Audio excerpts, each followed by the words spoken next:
La dernière preuve exceptionnelle que Jésus nous a livrée concerne sa résurrection des morts. Il y a 3 faits. Jésus a vécu sur terre. Il est mort. Il a été enseveli. De plus, il existe un 4e fait qui a changé le cours de l'histoire. 3 jours après son enterrement, sa tombe était vide. Son corps avait disparu. Durant les 40 jours qui ont suivi, des centaines de personnes ont témoigné avoir vu Jésus vivant. Elles ont parlé avec lui, mangé avec lui et l'ont touché. Il est apparu à au moins 10 reprises à des personnes seules, à de petits ou à de grands groupes, plus de 500 personnes. Il est apparu à des gens qui étaient rassemblés à l'intérieur des maisons et à des gens qui se trouvaient à l'extérieur en plein air.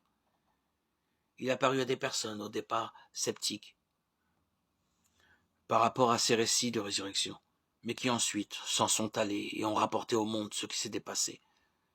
Thomas, l'un des 12 apôtres de Jésus, faisait partie de ces sceptiques. Lorsque Jésus a été crucifié, tout son monde a été ébranlé, ses rêves et ses espoirs étant brisés, il a décidé de revenir à son ancienne vie et a tenté de récupérer ce qu'il avait perdu depuis qu'il avait suivi Jésus.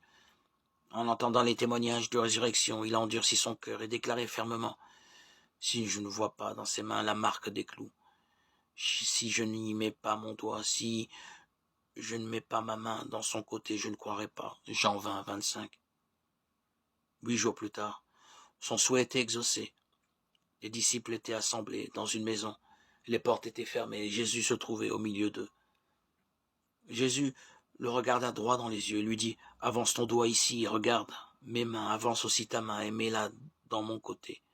Ne sois pas incrédule, mais crois. » Thomas lui répondit : « Mon Seigneur et mon Dieu. » Jean 20, 26, 28. Vous pouvez parier que ce Thomas incrédule n'avait plus aucun doute après ça. Avez-vous saisi la portée de cet événement ?